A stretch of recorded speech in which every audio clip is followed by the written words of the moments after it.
Halo semua, saya Diah Somya. Kali ini saya akan mengulas dan menanggapi mengenai kasus pembunuhan Marsinah dan peristiwa bom Bali 1. Untuk yang pertama, saya akan mengulas mengenai kasus pembunuhan Marsinah. Marsinah adalah seorang gadis muda yang lahir pada tanggal 10 April 1969. Marsinah adalah anak kedua dari 3 bersaudara. Sejak kecil, Marsinah sudah diasuh oleh neneknya yang tinggal bersama bibinya. Karena sejak usianya 3 tahun, ibunya telah meninggal dunia. Marsinah menempuh pendidikan sampai jenjang SMA. Kondisi keluarga yang tergolong sederhana membuat Marsinah harus meninggalkan desanya untuk mencari pekerjaan. Dan pada tahun 1989, Marsinah diterima bekerja di pabrik batu bata Surabaya. Lalu, Marsinah pindah bekerja di PT CPS. Pada tahun 1993, Gubernur Jawa Timur mengeluarkan surat edaran agar para perusahaan meningkatkan kesejahteraan karyawannya dengan menaikkan gaji sebesar 20%.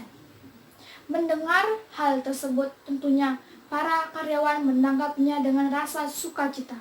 Namun, tidak bagi para perusahaan, karena menurutnya jelas akan membuat rugi perusahaan mereka. Akibat hal tersebut, banyak karyawan yang mengalami keresahan. Pada tanggal 2 Mei 1993, Marsinah ikut terlibat dalam rapat bersama para buruh lainnya untuk melakukan aksi unjuk rasa.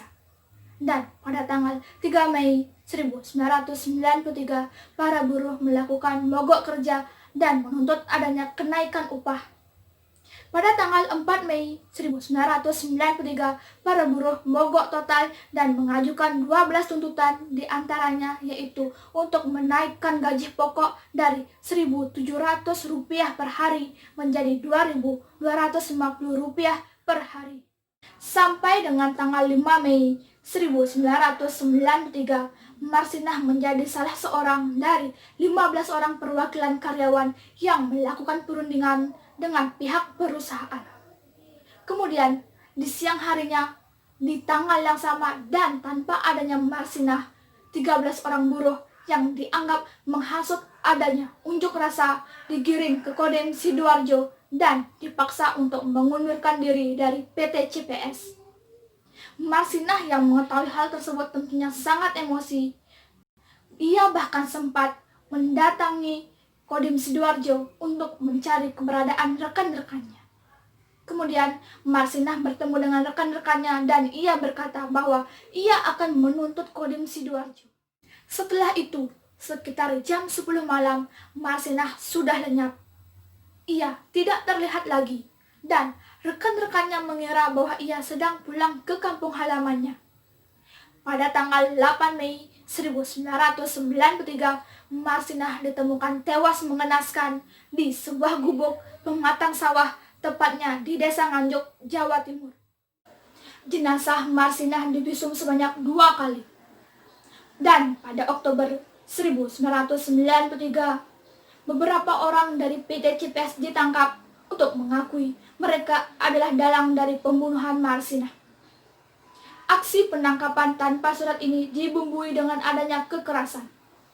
Kemudian mereka dibawa ke Polda Jawa Timur dan ditahan dengan tuduhan terlibat dalam aksi pembunuhan Marsinah. Proses persidangan terus berlangsung dan pada tingkat kasasi Mahkamah Agung membebaskan semua terdakwa dari segala tuduhan karena mereka tidak mempunyai bukti yang kuat. Keputusan dari Mahkamah Agung ini pun membuat semua orang menjadi geram. Berbagai unjuk rasa dilakukan agar kasus ini segera terselesaikan. Namun, bisa dilihat hingga sekarang, kasus pembunuhan Marsinah belum menemukan titik terang yang jelas. Dari ulasan tersebut, saya ingin berpendapat mengenai kasus Marsinah. Menurut saya, kasus Marsinah ini merupakan kasus pelanggaran HAM yang sangat berat. Kasus ini sudah mencangkup pelanggaran HAM dalam bentuk kejahatan pembunuhan. Menurut saya, tindakan pembunuhan terhadap Marsinah ini sangatlah tidak pantas, apalagi hanya didasari karena masalah kecil. Marsinah hanya menuntut adanya kenaikan upah, dan menurut saya, tuntutan yang dilakukan Marsinah adalah hal yang wajar, yang juga diinginkan oleh para buruh lainnya. Sangatlah tidak adil dan tidak masuk akal, hanya karena tidak ingin memenuhi hak untuk menaikkan gaji buruh, seseorang tega melakukan pembunuhan. Pada dasarnya, apapun alasan itu, sangatlah tidak baik jika merenggut nyawa seseorang. Untuk yang kedua, saya akan mengulas mengenai peristiwa bom Bali 1. Peristiwa bom Bali 1 terjadi pada tanggal 12 Oktober 2002. Dua bom meledak di Padis Pub dan Sari Club, tepatnya di Jalan Legian, Kuta Bali.